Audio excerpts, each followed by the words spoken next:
आरोग्य केंद्र व जिल्हा रुग्णालय येथे ही तपासणी फ्री मध्ये होते। उपचार व लस उपलब्ध नाही। आरक्षण हाच एक मार्ग। अनैतिक संबंध टाळावे। रक्तदान करण्यापूर्वी एड्सची तपासणी करावी। समलिंगी करू नये। एड्स झालेल्या स्त्रीने गर्भधारणा टाळावी।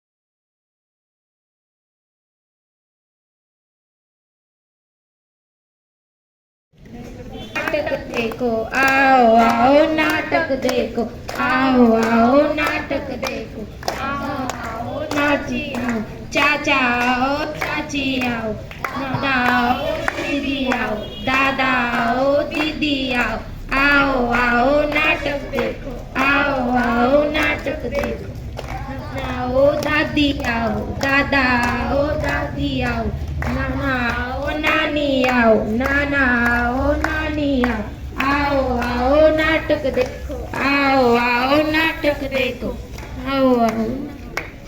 माझे नाव Sujata Sanjay Ahire, GNM second year student. तो दोस्तों, अब हम देखेंगे लगन कैसे और किस प्रकार होती है। तो इसका पहला कारण है लैंगिक संबंध। जागतिक एड्स दिनानिमित्त दादासाहेब सुरेशजी पाटील नर्सिंग कॉलेजतर्फे नर्सिंग विद्यार्थ्यांनी एक रॅलीचं आयोजन केलेलं आहे। तसेच त्यामध्ये पथनाट्य देखील आहे। त्यानिमित्त एड्स या दुर्धर आजाराचं जनजागृती होणार आहे।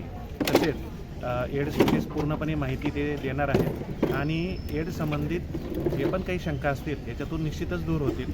तसेच समाजातील ज्यांना असं शंका वाटत असेल तर त्यांनी स्वतःच्या अंगावर न काढता एड्सची त्वरित चाचणी करून घ्यावी। आणि समजा एड्स झाला पण तरी काही हा जगाचा शेवट नाही आहे। आपल्याकडे सर्व प्रकारची ट्रीटमेंट उपलब्ध आहे, त्याच्यामुळे तुम्हाला क्वालिटी ऑफ लाईफ जगू शकतात। तरी या जागतिक एड्स दिनानिमित्त जी रॅली आयोजित आहे, मी सर्वांना आवाहन करतो की त्यांनी पूर्णपणे माहिती घ्यावी। तसेच काही त्यांचे ज्या शंका असतील, काही प्रॉब्लेम असतील तर त्यांनी उपजिल्हा रुग्णालय चोपडा येथे येऊन त्यांना टेस्टिंग करता येईल, ट्रीटमेंट घेता येईल, तसेच मार्गदर्शनसुद्धा मिळेल। तर यानिमित्त मी रॅलीला शुभेच्छा देतो। एड्स दिनाच्या पूर्वसंध्येला आज चोपडा जिल्हा जळगाव येथे Dadasaheb doctor सुरेशजी Patil college of nursing, त्याचप्रमाणे चोपडा सिव्हिल हॉस्पिटल, जनशिक्षण संस्थान जळगाव यांच्या सर्वांच्या माध्यमातून आज इथे रॅलीचं आयोजन करण्यात आलेलं आहे। आणि मला असं वाटतं की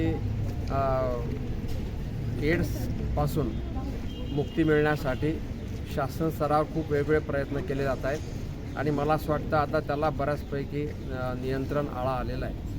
या ठिकाणी जागतिक एड्स दिनानिमित्ताने जी रॅली निघते ती लोकांमध्ये जनजागरण व्हावं, एड्स संदर्भातली माहिती लोकांना कळावी आणि एड्स मुक्त होण्यासाठी हे रॅलीचं प्रयोजन करण्यात आलेलं आहे।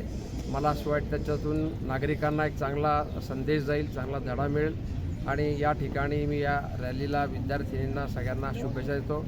चोपड्यातले ज्येष्ठ धन्वंतरी डॉक्टर दीपक दादा पाटील या ठिकाणी आहेत, उपजिल्हा रुग्णालयाचे डॉक्टर पाटील साहेब आहेत, त्याचप्रमाणे आमच्या प्राचार्य करुणा मॅडम, जनशिक्षणचे कुडाळकर सर, दारुंटे सर आणि सर्वच मंडळी या ठिकाणी आहेत। या निमित्ताने आज पुन्हा मी या ठिकाणी शुभेच्छा देतो।